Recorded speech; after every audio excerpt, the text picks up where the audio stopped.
안녕하십니까. 저는 트래블러스 팀의 발표를 맡은 조장 손현지라고 합니다. 지금부터 4조 팀 프로젝트 발표를 시작하겠습니다. 프로젝트 발표는 다음의 순서로 진행합니다. 먼저 팀의 소개, 주제 선정 이유, 애자일 보드, 사용한 툴 등을 인트로에서 소개하고 전체 시연을 보여드리겠습니다. 이후 전체 개별 발표를 통해 각자가 맡은 부분에 대한 비즈니스 로직 설명, 그리고 있었던 이슈 사항 중 기억에 남는 사례 등을 말씀드리도록 하겠습니다. 저희 팀과 제작된 웹페이지의 이름은 트래블러스입니다. 주제인 숙박 여행 사이트와 어우러지는 문장 Travel with Us로부터 시작된 이름이고 해당 글자를 라임에 맞춰 줄이고 팀명과 웹사이트 이름으로 확정하였습니다. 여러분은 코로나 종식이나 거리두기가 완료된 후 어떤 것이 가장 하고 싶으셨나요? 프로젝트를 시작하던 5월 초중순에는 사회적 거리두기 조치가 약 2년 1개월 만에 해제됨에 따라 여행객의 추이가 많이 늘어날 것으로 전망되었습니다. 실제로 보복 여행이라는 신조어가 생겨날 정도로 많은 사람들이 국내와 해외 곳곳으로 여행을 다니게 되었고, 당분간 이 열기는 식지 않을 것으로 보이는 상황인데요. 저희 팀은 이러한 추세를 따라서 또 공감하는 마음으로 크게 주목을 받고 있는 여행 관련 업체를 팀 프로젝트로 선정하였고요. 또 팀 프로젝트는 개인 프로젝트에 비해서 도전적인 내역이 필요한데요. 저희 팀원들은 해당 프로젝트를 진행함에 따라 세미 프로젝트 기간에는 구현되기 어려웠던 예약 서비스 기능 제작에 도전해 볼 수 있으리라 판단하였습니다. 이 과정에서 단순히 예약자의 입장뿐만 아니라 예약 내역을 관리하는 사업자용 시스템까지 구현하는 것을 목표로 삼았습니다. 세 번째로 호텔스 컴바인이나 호텔 트리바고 등 유명 숙소 예약 사이트는 메인 페이지에서부터 정보량이 지나치게 많아서 사이트가 좀 복잡하게 보인다는 UI적 단점을 갖춘 경우가 있는데요. 이를 보완하여 조금 더 깔끔하고 이미지 활용률이 높은 구성을 갖추고자 하였습니다. 트래블러스 팀은 5월 11일부터 20일까지 기획서 작성, 시나리오 작성, 화면 설계 작업을 진행하였습니다.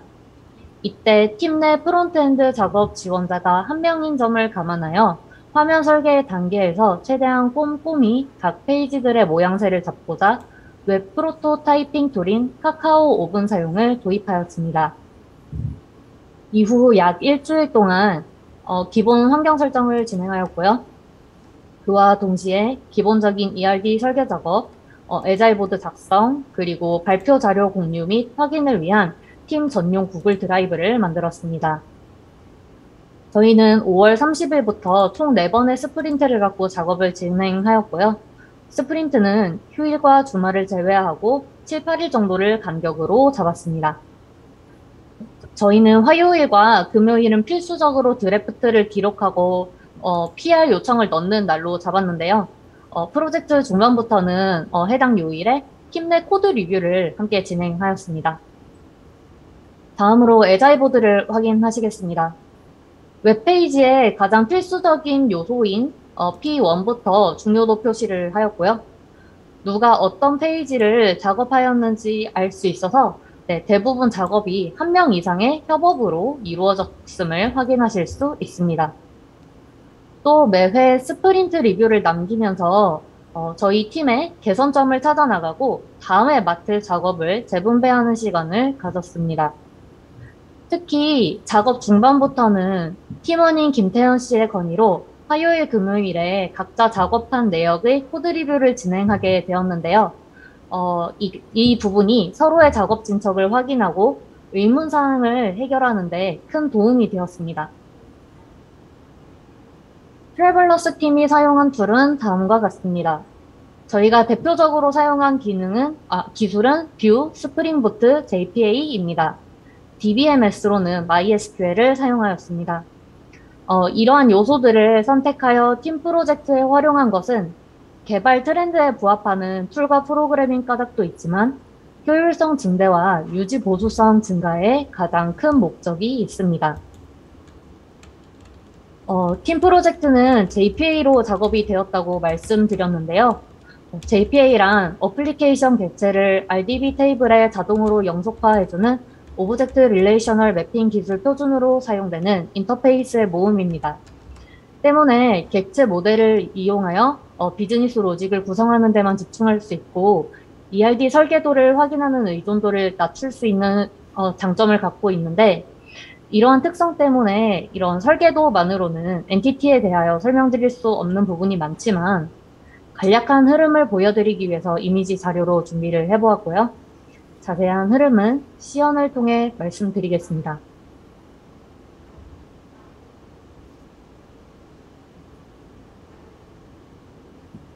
우선 메인 페이지로 접속을 하시면 가장 위에 헤더, 검색바, 그리고 그 아래로 랜덤으로 숙소가 추천되는 컴포넌트를 확인하실 수 있습니다.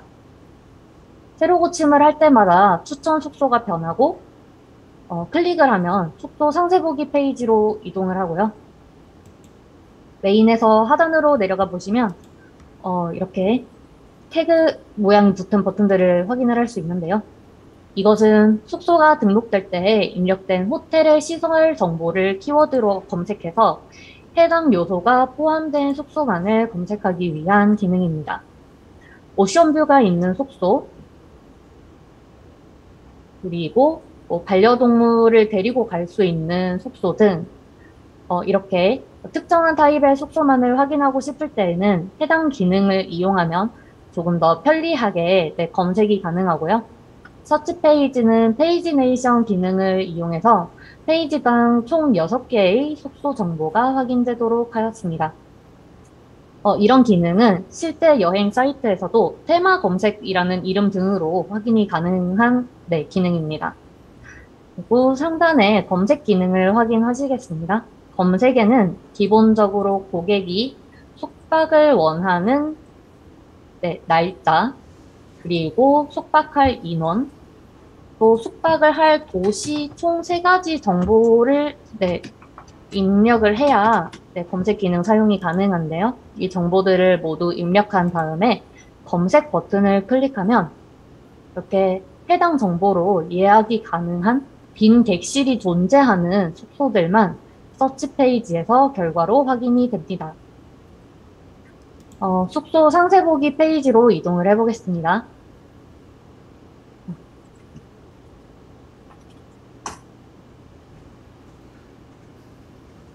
네, 이동하면 가장 먼저 숙소에 대한 이미지를 슬라이드 기능을 통해서 확인 가능하도록 되어 있고요.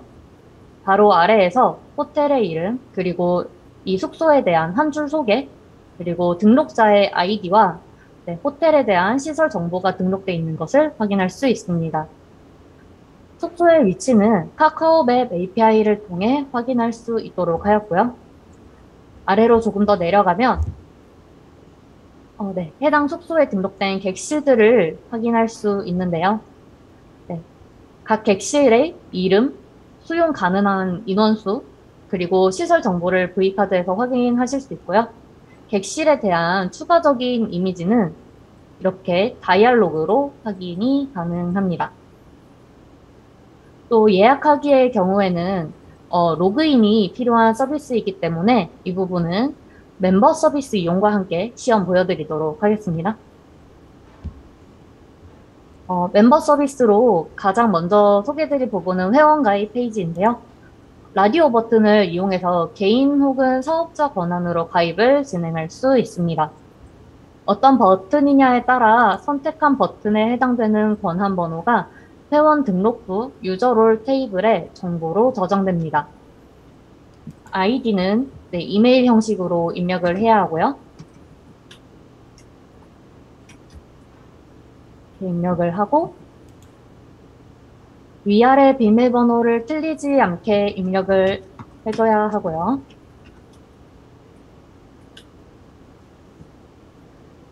그 다음으로 유저의 이름 그리고 전화번호를 입력하면 번호 인증을 받을 수 있는데 이 부분은 원래 문자 메시지로 인증번호가 전송되고 이를 확인하여야 가입 진행이 가능한 형식인데요. 현재는 아쉽게도 팀 내에서 테스트 도중에 인증 문자 전송 횟수를 모두 소진한 상황이라 네, 시연에서 문자가 오는 모습을 보여드릴 수는 없을 것 같고 다만 이제 테스트 중에 전송되었던 문자 내역을 네, 캡처로 준비를 좀 해보았고요.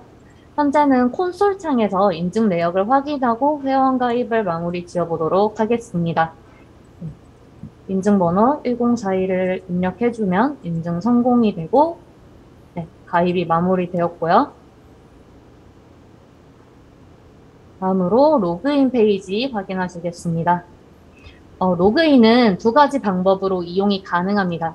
방금처럼 회원 가입을 통해서 일반적인 로그인을 할 수도 있고 이미 고객이 갖고 있는 네, 하단의 사이트에 등록된 이메일을 이용한 로그인 시도를 할 수 있는데요.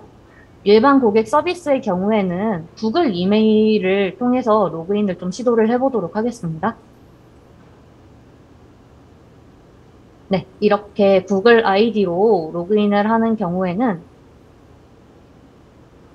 DB에 해당 이메일에 대한 정보가 이렇게 등록이 되는 것을 네, 확인하실 수가 있고요.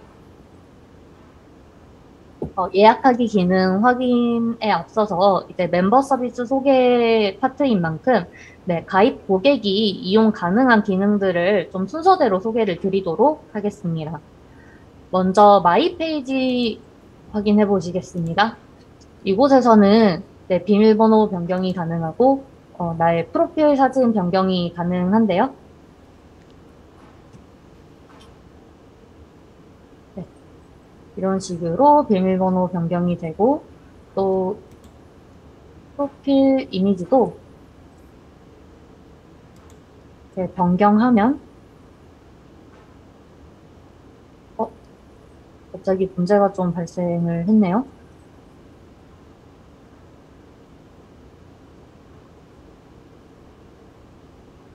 음, 지금 잠시 이미지 정보를 읽지 못하는 오류가 발생을 한 것 같아서 잠깐만 기다려 주세요.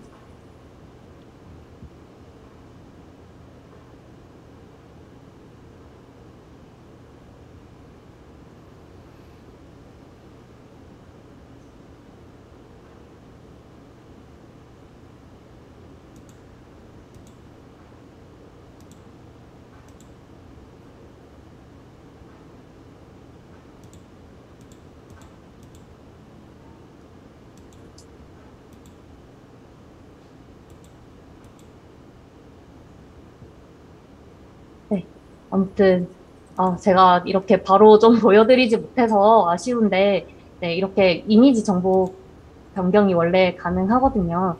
네, 그래서 그런 부분 좀, 네, 좀 확인이 안 되지만 네, 말씀을 드리고 넘어가고 싶고요. 어, 그 다음으로 네,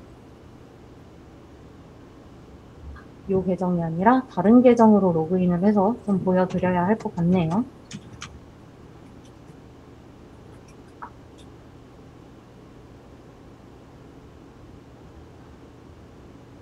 네, 이렇게 네, Y 페이지에서 여기에서 다시 한번 네, 제가 보여드릴 수 있도록 하겠습니다.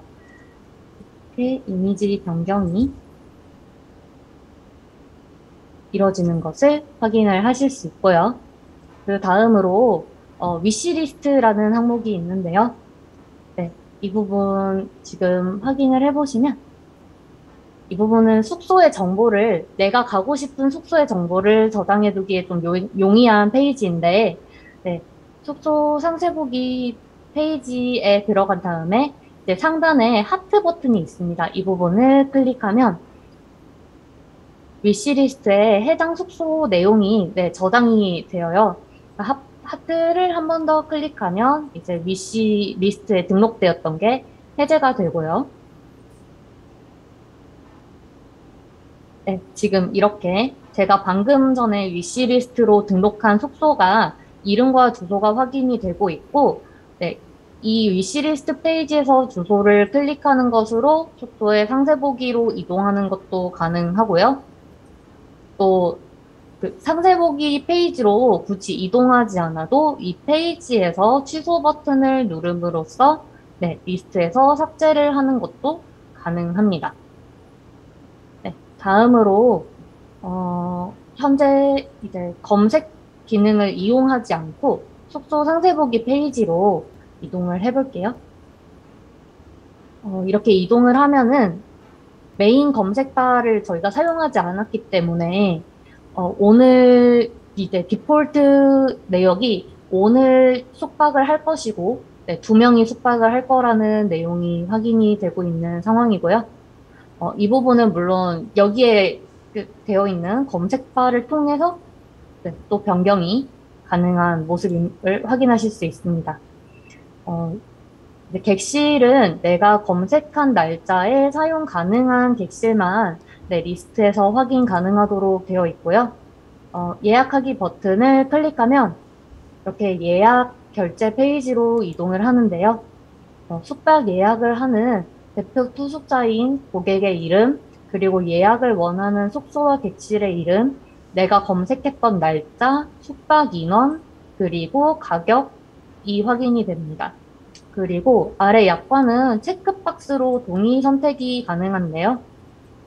이 약관의 상세 내역은 이렇게 다이얼로그로 확인이 가능하고요.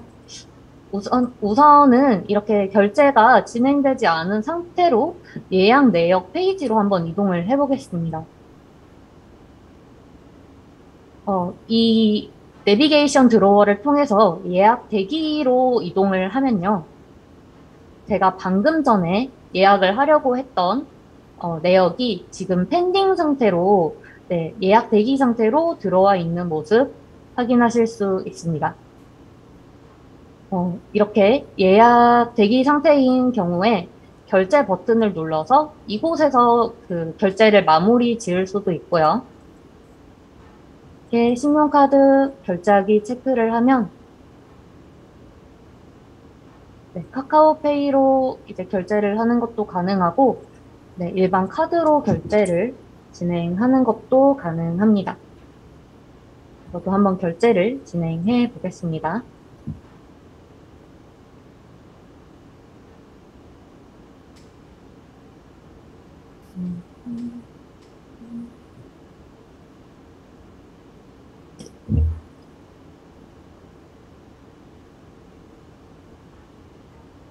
네, 이렇게 결제가 된 모습 확인하실 수 있고요.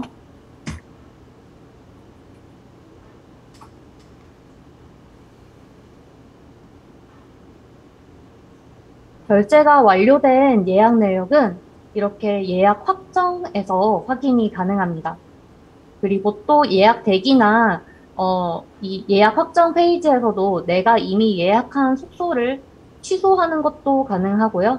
또 이 예약이 취소가 되면 이렇게 예약 취소 페이지에서 네, 제가 예약을 했었던 내역을 확인 가능하고 예약 상태는 캔슬로 변한 것을 확인할 수 있습니다.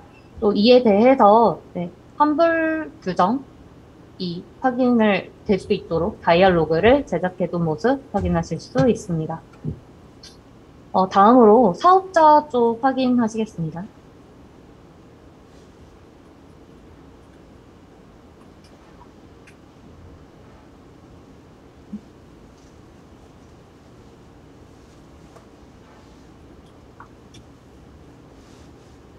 네, 사업자 페이지로 네, 사업자 계정으로 로그인이 되었고요.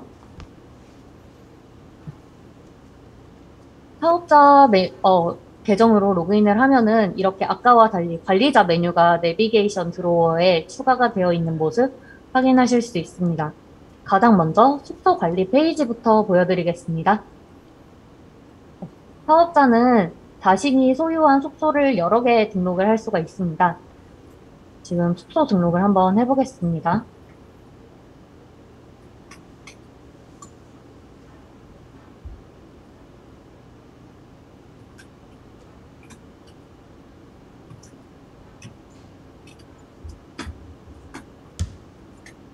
네, 이런 식으로 숙소명, 숙소에 대한 한 줄 소개글을 입력하고 어떤 시설 정보를 가지고 있는지 이렇게 선택을 할 수 있고요.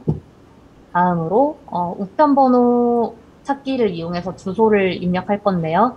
다음 포스트 서비스를 사용하여서 주소 일부를 입력하면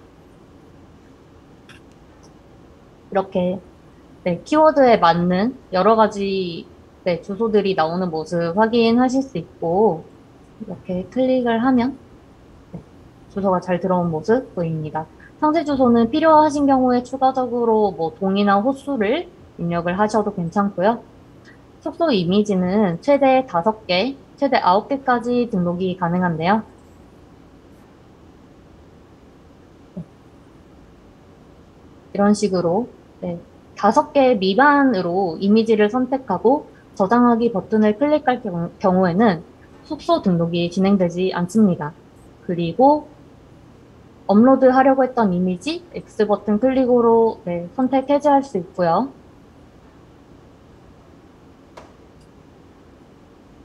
이런 식으로 네, 등록이 다시 추가해서 등록을 하는 것도 가능합니다. 지금 네, 페이지에 등록 잘 된 모습 확인하실 수 있고요. 객실 등록으로 이동을 해보겠습니다. 객실 관리 페이지로 이동하면 네, 호텔 이름을 옵션으로 선택할 수 있는 부분이 확인되는데요. 여기에서 내가 등록을 원하는 숙소를 고르면 현재 등록된 네, 객실들의 정보와 함께 객실 등록 버튼이 드러나게 됩니다. 그래서 방금 등록한 숙소에 객실을 한 개 등록을 해보겠습니다. 이렇게 객실 유형과 가격 입력 가능하고요. 객실에 숙박 가능한 인원 네, 지정할 수 있고요. 그리고 마찬가지로 네, 이미지는 뭐 최소 5개에서 네, 최대 9개까지 등록이 가능한 모습 보실 수 있습니다. 네, 등록을 하면 등록이 완료되었고요. 또 이렇게 리스트 페이지가 이렇게 보이는데요. 리스트 페이지에서 어, 여러 개의 내역을 3번에 체크를 해서 삭제를 할 수도 있고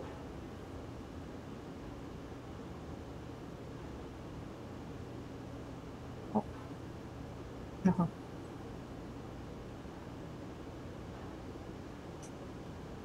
네, 좀 삭제가 된 모습 확인할 수 있고요. 네, 이렇게 얘가 삭제가 또 돼가지고 바로 안 나오네요. 지금 바로 반영이 좀 안 된 것 같습니다. 아무튼 이렇게 또 페이지에 들어와서 별도로 삭제 처리도 네, 가능합니다. 네, 이렇게 네, 등록 부분 네, 확인하실 수 있고요.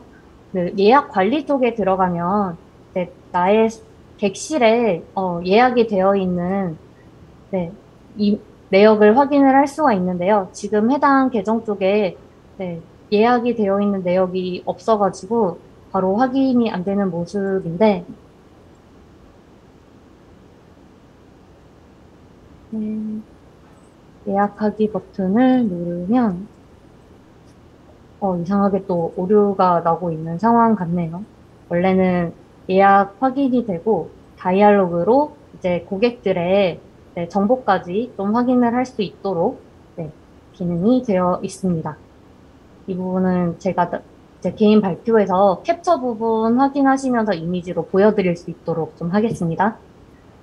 그리고 네, 발표에 있어서 추가적으로 이제 저희가 참고를 한 사이트랑 출처 그리고 팀 관점 이슈 사항을 기록한 부분도 전체 PPT에 기록은 해두었지만 각자 작성한 내역에 대해서는 좀 이어지는 개인 발표를 통해서 말씀드릴 수 있도록 하겠습니다. 이것으로 전체 시연은 마치겠습니다. 그리고 바로 이어서 네, 개인 발표를 진행하도록 하겠습니다. 저는 팀의 조장으로 스크럼 회의 진행 및 기록, 스프린트 리뷰 기록, 중간 발표와 최종 발표 기본 준비, 이슈 매니지먼트를 맡았고요. 작업을 담당한 부분은 랜덤 출력 시스템, 숙소 상세 보기 페이지 전반, 예약 및 결제 페이지 프론트와 가입 유저용 페이지 프론트 전반입니다. 바로 페이지에 대하여 상세 설명을 드리겠습니다. 먼저 랜덤 출력 시스템입니다. 랜덤 출력 시스템은 웹의 메인 페이지에 접속하면 엑시오스 요청을 받은 리스트 컨트롤러가 서비스를 작동합니다. 서비스는 내가 몇 개의 게시글을 가진 리스트를 뽑고 싶은지 파라미터 값을 레포지토리에 전달합니다. 현재 전달되는 파라미터 값은 6입니다. 레포지토리에 작성된 쿼리문은 DB에 저장되어 있는 모든 숙소의 정보 중 파라미터로 전달받은 값의 개수만큼만 랜덤으로 숙소를 골라냅니다. 이 과정을 통해서 웹 메인 페이지를 새로 고침할 때마다 6개의 호텔이 랜덤으로 출력되는 것을 확인할 수 있습니다. 그리고 숙소 상세 보기 페이지 말씀드리겠습니다. 회원이 숙소의 정보가 배열된 리스트 중 특정 숙소를 선택한 경우 뷰는 엑시오스 요청을 통해서 스프링 컨트롤러로 해당 숙소 넘버에 대한 정보를 요청합니다. 해당 숙소가 가진 정보를 DB에서 불러옴으로써 페이지상에서 확인이 가능해지는데요. 주소 정보는 카카오맵 API 컴포넌트에도 전달되어서 지도상 위치도 볼 수 있고요. 이는 단순히 숙소랑 매핑되어 있을 뿐만 아니라, 네, 그, 객실 리스트가 V카드로 배열된 부분은 단순히 숙소랑 매핑되어 있을 뿐만 아니라 검색바에 확인되는 이제 오늘 숙박이 가능한 최소 2인을 수용할 수 있다는 검색의 디폴트 조건을 충족하는 객실 리스트입니다. 또 숙소 상세 보기 페이지는 처음 제가 UI만 만들었을 때는 숙소 정보와 객실 리스트가 한 개의 뷰 파일에 들어있어서 굉장히 지저분한 형태였는데요. 협업을 통해서 처음 시나리오에 없었던 지도 API가 추가되거나 객실 리스트 내용이 좀 달라지는 등의 상황이 발생을 하게 되었고, 이 때문에 이제 좀 사전에 미리 컴포넌트 분리를 하게 되었는데, 의존성이 적고 잘 분리가 되어 있는 코드가 좋다는 게 어떤 뜻인지 프론트엔드 작업에서도 느낄 수가 좀 있는 대목이었어서 기억에 남는 것 같습니다. 다음으로 예약과 결제 페이지 UI 말씀드리겠습니다. 예약 및 결제 페이지는 숙소 상세 보기 페이지에서 확인 가능한 객실 리스트를 통해서 이동할 수 있고요. 예약하기 버튼을 클릭하면 해당 페이지 확인이 가능해집니다. 예약자 이름, 숙소에 대한 정보, 그리고 날짜, 그리고 가격, 이런 부분들 다 확인이 가능하고요. 이용 약관을 확인하는 것과 약관 동의 체크 가능하고, 결제 방법을 선택하도록 해서 결제하기 버튼을 클릭하면 이에 대한 결제 진행이 가능하도록 UI를 제작하였습니다. 다음으로 가입 유저용 페이지 프론트에 대해 말씀드리겠습니다. 가입 유저용 페이지들은 회원 가입을 한 일반 혹은 사업자 고객들이 내비게이션 드로워를 통해 이동 가능한 페이지입니다. 해당 페이지들은 여러 팀원들이 각각 작업을 하였는데요. 저희 팀은 이제 프론트 전담 지원자가 좀 부족한 상황이었기 때문에 후반까지 UI 정돈 작업이 전체적으로 좀 진행이 되지 않은 상황이어서 해당 부분 제가 작업을 하게 되었고요. 화면 설계 단계에서부터 형식은 테이블로 통일을 하자는 이야기가 나와 있는 상태였기 때문에 스타일만 하나의 웹사이트 내 페이지처럼 보일 수 있도록 빠르게 작업을 진행할 수 있었습니다. 그리고 아까 보여드리지 못했던 그 예약 페이지에 테이블이 이런 형태로 나오고요. 또 예약한 고객에 대한 정보를 상세 보기 버튼을 누르면 이렇게 좀 상세하게 더 확인을 할 수도 있다는 부분, 한 번 더 말씀을 드리겠습니다. 그리고, 그 테이블 작업을 하면서 이제 그 테이블로부터 이어지는 상세 보기 페이지 부분도 제가 프론트 작업을 좀 진행을 하였습니다. 이어서 저는 제가 기록한 이슈 사항에 대해서 말씀을 드리겠습니다.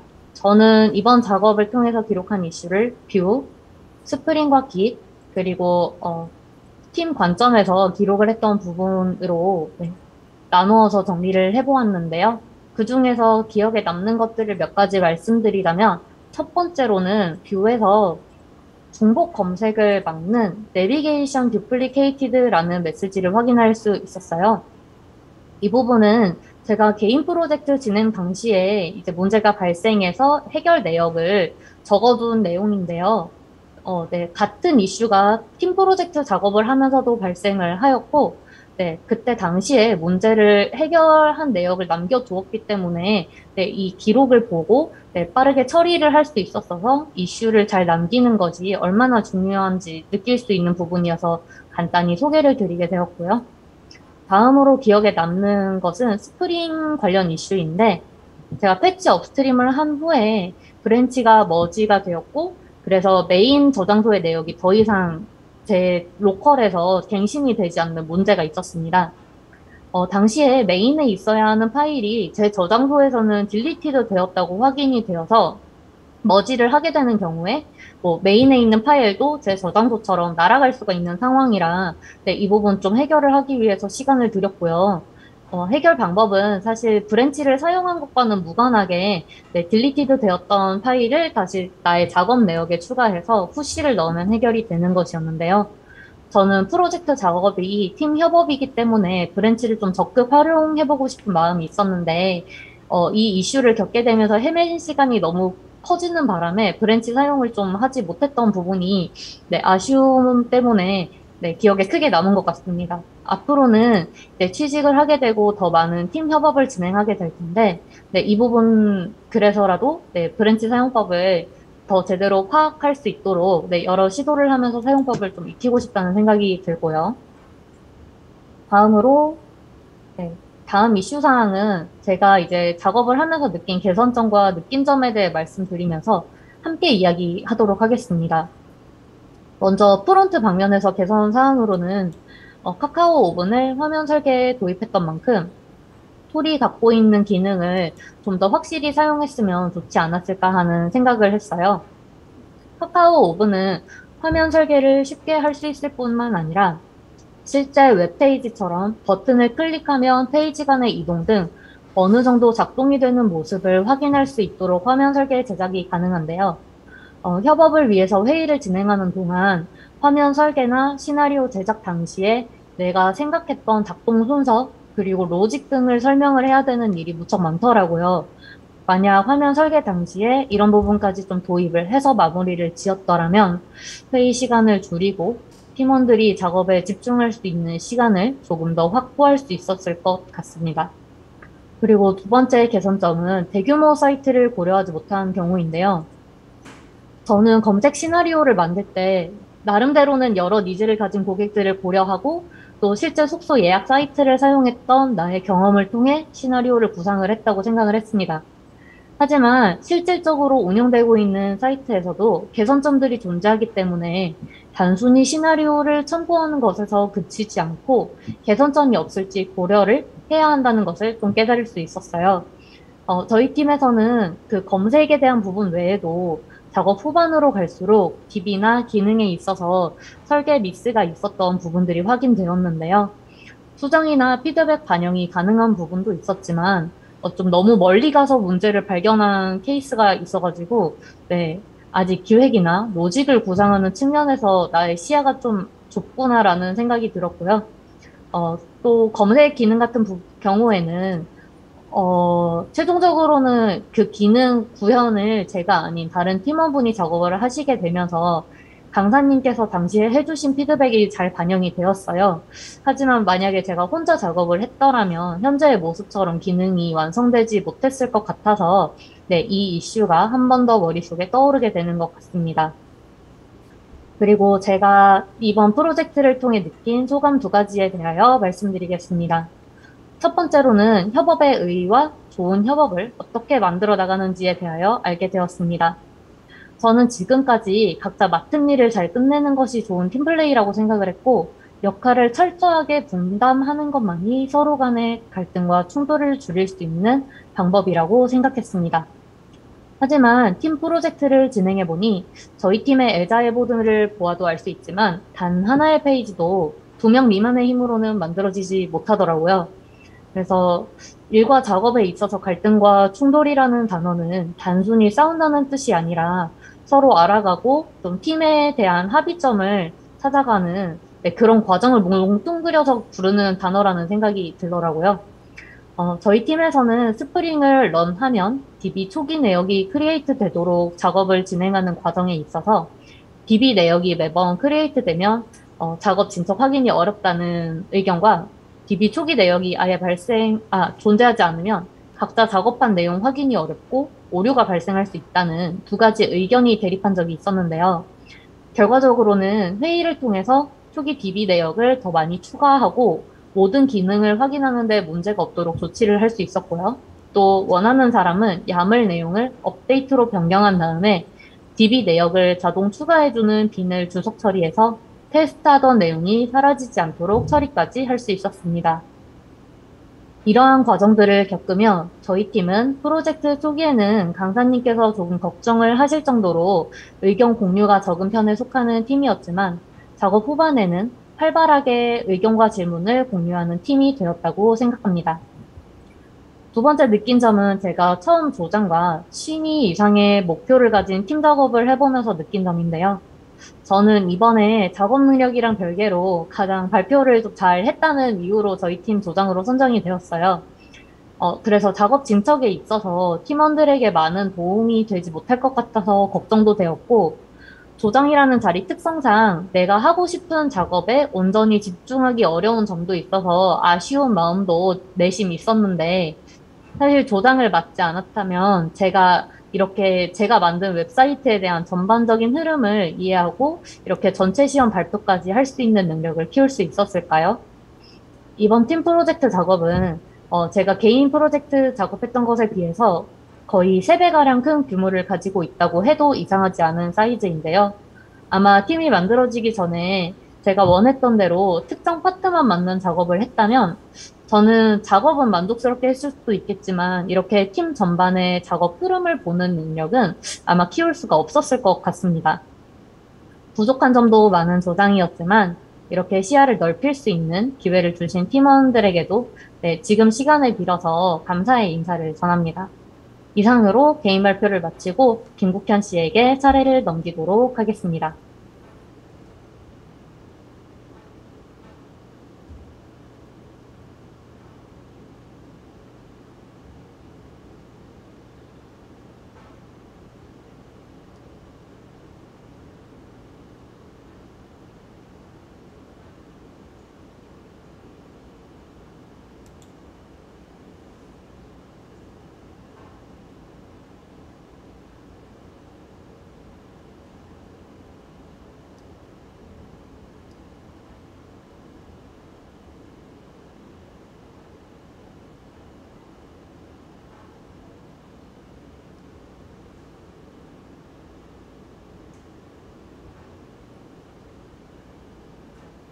지금 목소리 안 나오고 있습니다.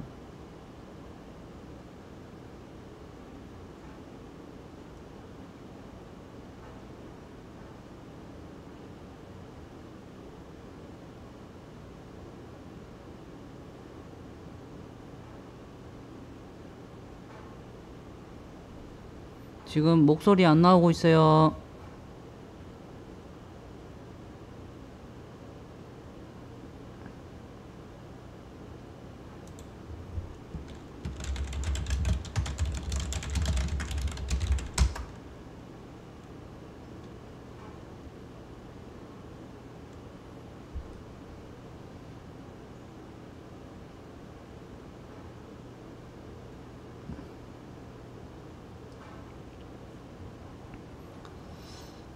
목소리 여전히 안 나오고 있습니다.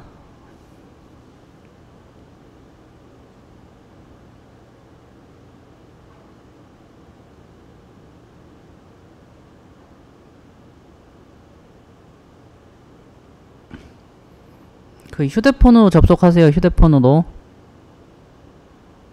마이크는 휴대폰으로 쓰고요.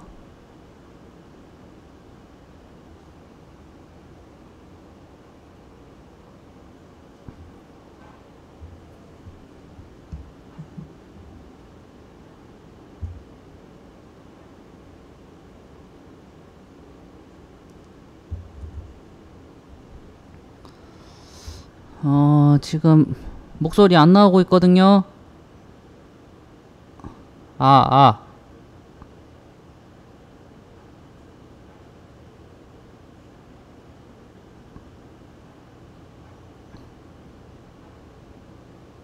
저기 국현씨?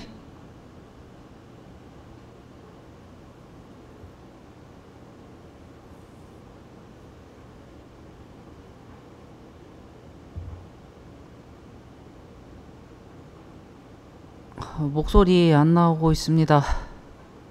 왜, 왜 스피커도 꺼져 있는 건가요?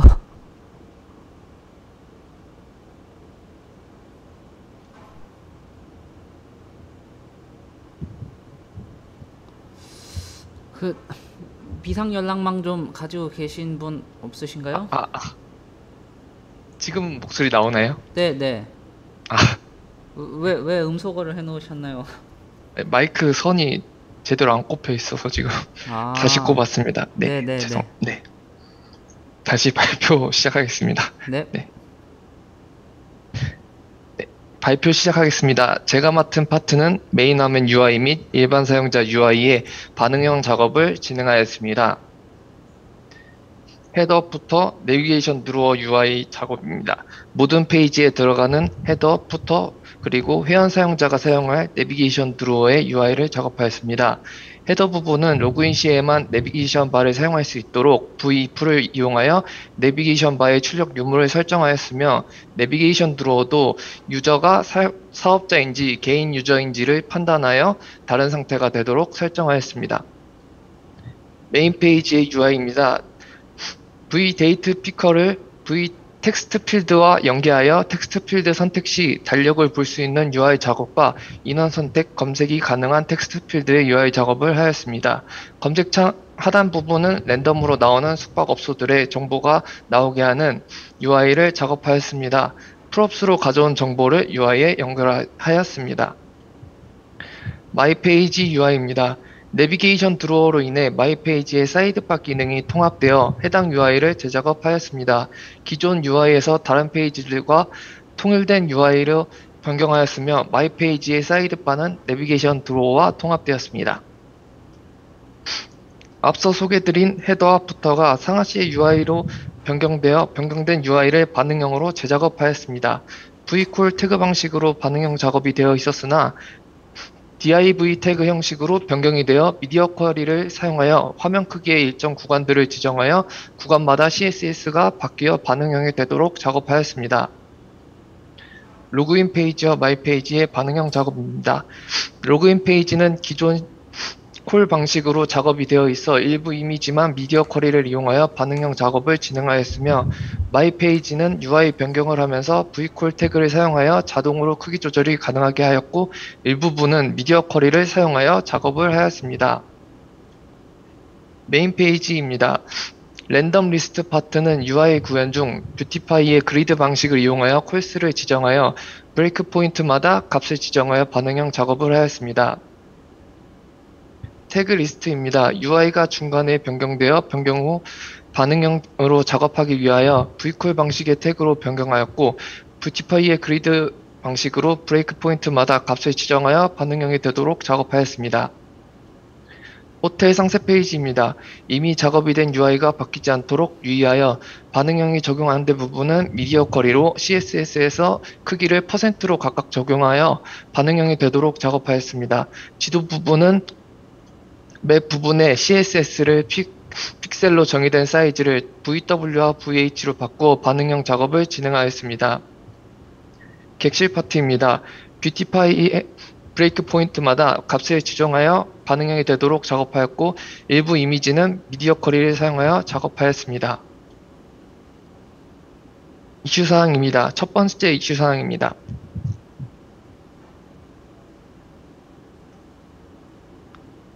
내비게이션 드로어 구성 중 API를 잘못 이해하고 적용하여 생긴 이슈입니다. 일정 화면 크기에서만 문제가 생겼으나 태그 내부의 API를 추가하여 해결하였습니다.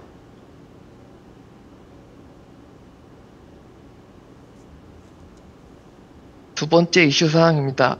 가져온 배열 데이터를 분할하여 데이터를 받으려 했으나 큰 따옴표로 작성한 것은 작은 따옴표로 변경하여 연동 문제를 해결하였습니다.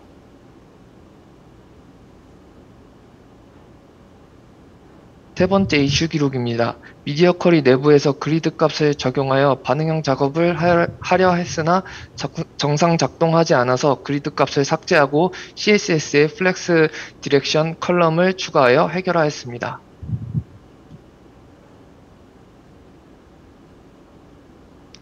팀 프로젝트 진행하면서 진행 소감입니다. 네. 백엔드, 프론트엔드 두 가지 모두 자신감이랑 실력이 없어서 팀 프로젝트 진행할 때 팀의 피해만 될 것이라고 생각했습니다. 하지만 제가 담당한 파트에 최선을 다해서 다른 팀원들에게 피해가 가지 않도록 노력하다 보니 프로젝트 이전보다 담당 파트인 프론트엔드 이외에도 백엔드에서도 실력이 좀 더 나아진 것 같습니다. 매일 회의할 때 백엔드적인 부분에서 회의가 자주 일어났었는데 용어부터 생소했으나 이해하려고 노력하고 팀원분들이 친절히 알아들을 수 있게 설명해 주셔서 도움이 많이 되어 어느 정도 용어에 대해 적응하는 기회가 되었습니다. 또한 협업을 하며 GitHub 충돌 오류가 자주 일어났었는데 프로젝트 마무리될 때쯤에는 충돌 해결을 반복 숙련되어 GitHub을 이용한 팀 프로젝트 사용에 익숙해지는 시간이 되었습니다. 감사합니다. 이상으로 개인 발표를 마치고 이상하 씨에게 발표를 넘기도록 하겠습니다.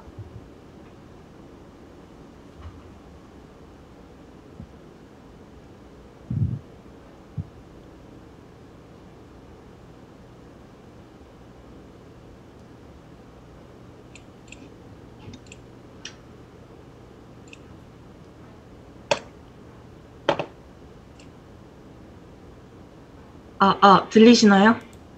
네, 목소리 잘 들립니다. 네. 이어서 발표 진행하겠습니다. 안녕하세요. 저는 사업자 관점에서 숙소 관리 시스템과 객실 관리 시스템의 UI 및 메인 화면의 전반적인 UI 작업을 진행하였습니다. 먼저 숙소 관리 시스템을 설명드리자면, 사업자의 계정으로 로그인을 한 사용자가 숙소 관리 페이지에서 등록 버튼을 클릭하여 숙소 등록 페이지로 이동을 하게 됩니다. 주소 API를 활용해서 데이터를 입력한 뒤 저장하기 버튼을 누르면 등록되었다는 알림창과 함께 엑시오스 요청을 컨트롤러에 날립니다. 요청을 받은 컨트롤러는 서비스를 작동시키고 또 최종적으로 DB의 값이 잘 들어간 것을 확인하실 수 있습니다. 마찬가지로 수정 또한 사용자가 데이터를 수정한 뒤 저장하기 버튼을 누르면 엑시오스로 요청을 날려서 BM호텔 모디파이가 실행되어 데이터가 변경되는 것을 확인하실 수 있습니다. 이와 동일한 방식으로 삭제까지 구현을 하였습니다. 그리고 뷰의 스토어를 활용하여 컴포넌트들에 대한 저장소의 역할 및 상태를 관리하였습니다. V바인드를 사용해서 호텔 리스트에 프롭스로 이 BM호텔스를 전달해서 이 BM호텔스에 담긴 데이터가 테이블의 형태로 출력이 되는 것을 확인하실 수 있습니다. 다음으로는 메인 화면입니다. 저는 숙소와 객실 관리에 관한 작업이 끝나고 국현님 그리고 현진님과 함께 전반적으로 깔끔한 느낌을 주는 것을 포인트로 UI 작업을 진행을 하였습니다. 헤더 부분을 설명드리자면 순서대로 팀의 로고와 메뉴 버튼 그리고 로그인과 회원가입 버튼이 있습니다. 또한 호버를 사용해서 각각의 버튼에 마우스를 올리며 색상이 변하도록 구현을 하였습니다. 태그 스토리 부분은 기존에 태그만 있었던 형식을 좀 변경해서 태그 위에 이미지도 배치하고 태그 버튼의 디자인도 변경을 하였습니다. 서비스 이용 안내와 푸터 부분은 사이트에 관하여 필요한 정보를 회원이 좀 더 한눈에 잘 알아볼 수 있도록 명시적으로 구현을 하였습니다. 다음은 로그인과 회원가입 페이지고요. 그리고 사업자와 일반 사용자의 관점에서 필요한 페이지를 전반적으로 통일감 있게 맞춰주었습니다. 다음은 이슈 사항인데요. 저는 호텔 레지스터 페이지를 구현하면서 코드 400번의 이슈가 있었습니다. 저는 이 오류의 원인이 호텔 인포 값을 저장할 때 문제가 있었던 걸로 생각을 했었는데 이제 추후에 선생님께서 스프링부터 해서 세션을 확보하는 과정에 차이가 있어서 발생하는 문제임을 정확하게 짚어주셨고 저는 이 부분을 동영님께 도움을 받아서 함께 잘 해결을 하였습니다. 마지막으로 팀 프로젝트 진행 소감은 혼자서 개인 프로젝트를 진행할 때보다는 시야가 많이 넓어진 것 같고 또 아직 배울 점이 많이 남는 것을 깨닫는 경험이 되었다고 생각합니다. 그리고 또 프로젝트를 진행하면서 이슈가 터지거나 잘 모르겠는 부분을 질문 드렸을 때 정말 적극적으로 함께 나서서 해결해 주신 팀원분들께 너무나도 감사하다는 말씀을 드리고 싶습니다. 네, 이상으로 개인 발표를 마치고 영란님께 차례를 넘기도록 하겠습니다. 감사합니다.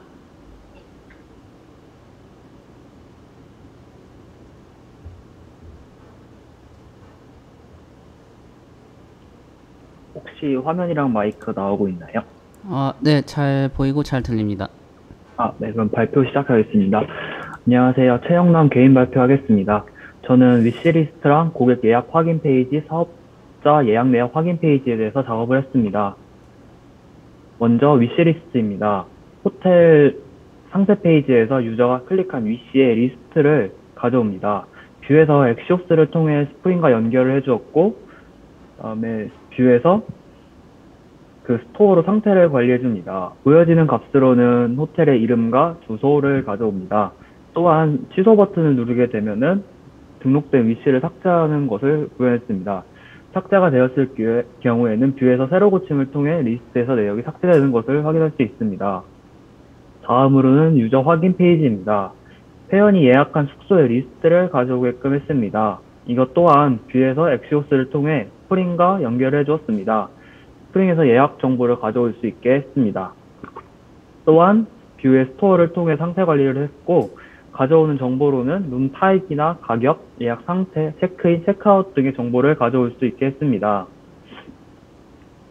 처음에는 구현했을 때는 상태 값을 뷰에서 처리하게끔 했습니다. 그래서 뷰에서 셀렉트를 이용해서 리졸브나 펜딩 값 같은 이제 상태가 변화하는 것을 구현했으나, 이것을 뷰에서 처리하는 게 아니라 스프링에서 처리하게끔 진행했습니다. 그래서 내비게이션에 하이 항목을 만들어서 엑시옵스 상태 값들로 예약 내역 상태를 가져오게끔 진행하였습니다.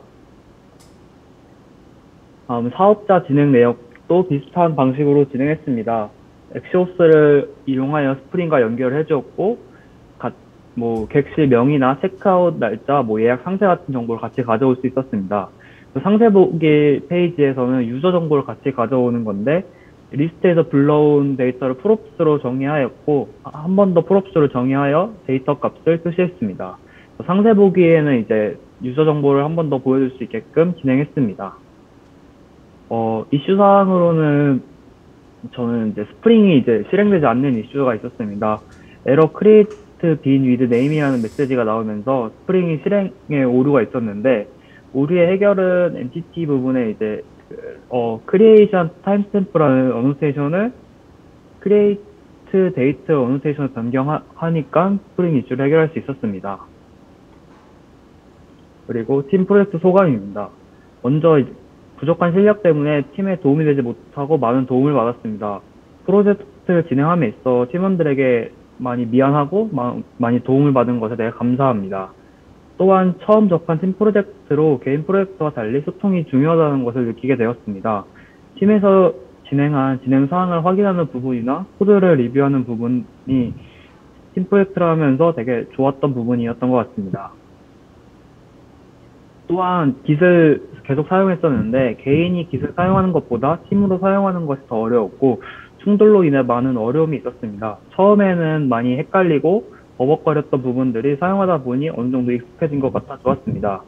마지막으로 팀 프로젝트를 통해 많은 것을 배울 수 있어 좋았습니다. 감사합니다.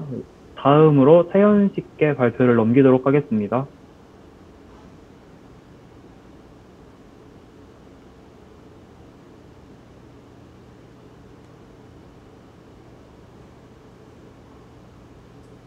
화면이랑 목소리 잘 나오실까요? 네, 잘 들리고 잘 보입니다. 네, 그러면 이어서 발표 진행하도록 하겠습니다. 네, 먼저 제가 맡은 부분입니다. 저는 로그인, 예약 시스템, 결제 시스템을 맡았습니다. 소셜 로그인입니다. 소셜 로그인은 스프링 시큐리티의 OAuth2 로그인을 사용을 해서 구현을 했습니다. 오소라이제이션 엔드포인트입니다. 이 부분에서는 OAuth2 오소라이제이션 리퀘스트를 쿠키에다가 저장하는 세이브 오소라이제이션 리퀘스트를 오버라이드하고, 그 저장한 리퀘스트를 불러오는 로드 오소라이제이션 리퀘스트 메소드를 오버라이드해서 구현했습니다. 리다이렉션 엔드포인트에서는 베이스 URI를 설정을 해주고, 유저 인포 엔드포인트에선 최초로 로그인한 경우에 그 로그인 유저 정보를 데이터베이스에 저장하는 로직을 구현했습니다. 그리고 석세스 핸들러입니다. 이 부분에서는 액세스 토큰과 리프레시 토큰을 생성을 해서 리다이렉트 URI로 보내는 로직을 구현했습니다. 다음으로는 예약 시스템입니다. 이게 예약 테이블인데요. 여기서 유저랑 룸은 다대일 관계로 매핑을 했고, 페이먼트는 원투원으로 연관관계를 매핑했습니다. 그리고 중복되는 예약 처리입니다. 해당 룸이 가진 레저베이션을 모두 가져온 이후에 스트림 필터를 이용을 해서 내가 선택한 날짜와 중복되는지를 확인을 하고, 만약에 중복되는 날짜가 없다면 예약을 할 수 있게, 그게 아니면 예약을 할 수 없게 로직을 구성했습니다. 그리고 구현하지 못한 부분인데요. 이 부분은 예약은 했지만 결제를 안 하는 사용자를 예약을 취소하게 하는 그런 로직을 구현하지 못해서 그 부분이 좀 아쉬웠습니다. 그리고 결제 시스템입니다. 결제 시스템은 아임포트 API를 사용을 했고, 개발자 가이드를 따라서 개발을 했습니다. 먼저 아임포트의 리퀘스트 페이 메서드를 사용을 해서 결제를 진행을 하고, 만약에 결제에 성공을 했으면 제 백엔드로 결제된 정보를 검증을 하게 합니다. 그리고 검증에 실패했을 경우에는 결제한 정보가 미조나 변조 가능성이 있기 때문에 다시 환불 요청을 보내게 했습니다. 그리고 마지막으로 느낀 점입니다. 먼저 협업에 임하는 자세를 좀 많이 배운 것 같습니다. 원래는 내가 맡은 부분만 잘하면 된다라는 마인드였는데, 프로젝트의 전체적인 흐름을 이해하지 못하면 나중에 문제가 발생했을 때 원인을 빠르게 파악하기가 힘들다는 걸 깨달았습니다. 이번 팀 프로젝트를 통해서 커뮤니케이션 능력도 많이 키울 수 있었고, 그리고 개인 프로젝트에서 얻어갈 수 없었던 부분들을 많이 얻어가게 돼서 값진 경험을 했다고 느꼈습니다. 이상입니다.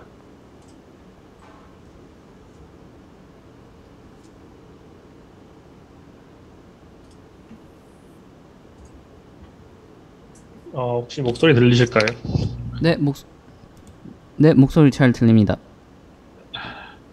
근데 화면이 안 보입니다. 화면도 혹시 나오실까요, 이제? 네네, 이제 보입니다. 잠시만요. 네, 네, 다음으로 발표받게 된 이동혁이라고 합니다.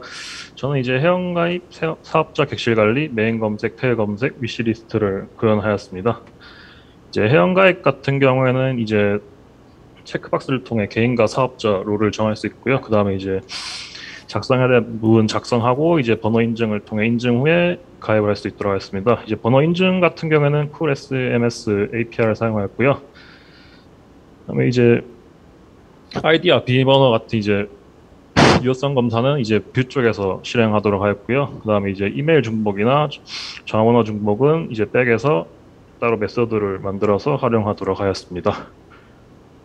이제 사업자 객실 관리 같은 부분은 이제 상하 씨가 만드신 이제 호텔 관리 부분을 그대로 가져왔는데, 이제 추가로 수정 부분과 삭제 부분에서 이제 저희가 등록되어 있던 사진을 삭제되는 기능을 추가하였습니다. 그 후에 이제 파일 업로드 부분과 딜리트 부분을 이제 따로 추상 클래스화하였고요. 그 다음에 이제 이미지를 DB에 저장할 때 그 부분도 따로 이제 추상 클래스화 해가지고 저장하였습니다. 그리고 이제 리스폰스 같은 부분은 이제 스태틱 메소드를 활용하여서 리스폰스 할 수 있도록 하였습니다. 메인 검색과 태그 검색 부분입니다. 이제 메인 검색 같은 부분은 이제 호텔 리스트 같은 경우에는 인원수와 그 도시명에서 일단 전체 호텔 리스트를 가져오고, 그 다음에 이제 날짜와 인원수, 도시명을 검색해가지고 룸을 검색해서 만약에 이 해당 룸이 있으면 이제 전체 호텔에서 이 룸을 빼는 방식으로 검색을 구현하였고요. 태그 검색 같은 경우에는 이제 이 오션뷰나 테라스 발표기로 이런 걸 클릭하면 그 워드에 포함되는 것을 검색할 수 있도록 구현하였습니다. 이제 그 일반 그냥 검색 같은 경우는 이제 룸 아까 말씀드린 룸 리스트를 가져와서 이제 딜리트 룸이라는 객체를 하나 만들어서 여기 넣어줬습니다. 이 같은 경우에는 이제 그냥 룸 리스트를 사용해가지고 호텔 그 룸을 삭제할 경우에 이 객체가 변경이 되어가지고 이게 작동이 안 하더라고요. 그래서 따로 딜리트 룸에 넣어서 이제 폰을 돌면서 그 해당 호텔의 룸 넘버로 삭제하도록 하였습니다. 그리고 만약에 그 해당 룸이 다 삭제되면 이제 호텔 그 엔티티에 들어오지 못하도록 해가지고 리스폰스 할 때 그 호텔은 검색 안 되도록 만들었습니다. 그리고 만약에 그 룸 리스트 자체가 없으면 그냥 바로 빌드 해가지고 리스폰스 할 수 있도록 만들었습니다. 태그 검색 같은 경우에는 그 키워드를 통해서 컨테이닝을 사용해서 그거 구현하였습니다. 위시 리스트 같은 경우에는 이제 위시 이 하트 버튼을 누르면 이제 add 위시가 작동하도록 했고, 이제 다시 한번 누르면 delete 위시가 작동하도록 해가지고 하였습니다. 그때 이제 저희 로그인할 때 유저 정보와 호텔 넘버를 활용해서 그 정보를 가져올 수 있도록 하였습니다. 네, 이슈 사항입니다. 저희 같은 경우에는 초기 엔티티 설계로 인한 이슈가 제 기억에 제일 남아서 일단 이 부분을 발표하도록 하겠습니다. 저희가 초기 엔티티를 설계했을 때 이제 호텔 이미지나 룸 이미지를 이런 식으로 아주 길게 작성을 하였습니다. 그래 처음에 이 부분이 좀 진행된 후에 이제 이 부분에 약간 따로 분리해야 되지 않냐는 말이 나왔었지만, 이제 만약에 이걸 변경함으로써 인해 이제 시간도 많이 걸리고 귀찮은 부분도 있어가지고 일단 저희가 그냥 넘어가도록 하였습니다. 근데 그로 인해서 이런 아주 말도 안 되는 코드가 나오게 됐는데요. 근데 이것을 강사님 상담하던 도중 강사님이 이걸 보시고 리팩토링에 필요하다고 말씀하셔가지고 이제 다시 조원들과 의견을 나눠가지고 이제 다시 저희끼리 이제 리팩토링하는 한번 용기를 내보았습니다. 이제 그로 인해서 이제 엔티티를 이미지는 따로 경로를 분리해가지고 매핑을 했고요. 그로 인해서 이렇게 아주 깔끔한 코드가 나오게 됐습니다. 그래서 이제 이제 수단 클래스를 활용을 해가지고 이제 메소드 형식으로 이렇게 아주 깔끔하게 코드가 나와서 아주 뿌듯했습니다. 그러면서 제가 깨달은 점은 이제 팀 프로젝트이기에 자신의 작업만이 아닌 이제 다른 조원의 작업도 파악하고 이제 서로 피드백을 해야 한다고 이 부분에서 많이 깨달았습니다. 제 마지막으로 소감 말씀드리겠습니다. 이제 초반에 이제 제가 이제 관리를 맡으면서 이제 생소한 충돌 오류의 시간을 많이 잡아먹고, 전체적으로 저희 조가 조금 작업 속도도 느린 것 같아서 걱정이 많이 되었는데, 이제 각자 모두 열심히 해서 팀으로서 어쨌든 이 작업물이 하나 나와서 뿌듯하고 조원들에게 참 감사하다고 느끼고 있습니다. 그리고 반면에 개인적으로 느끼기에는 이제 제 기존 개인 프로젝트에서 했던 작업들이랑 제가 이번에 했던 작업들이 크게 차이가 많이 없다고 느껴져가지고 새로운 것들을 그렇게 많이 사용해보지 못한 것 같아 조금 아쉬운 점이 있는 것 같습니다. 그럼 이것으로 발표를 마치도록 하겠습니다. 감사합니다.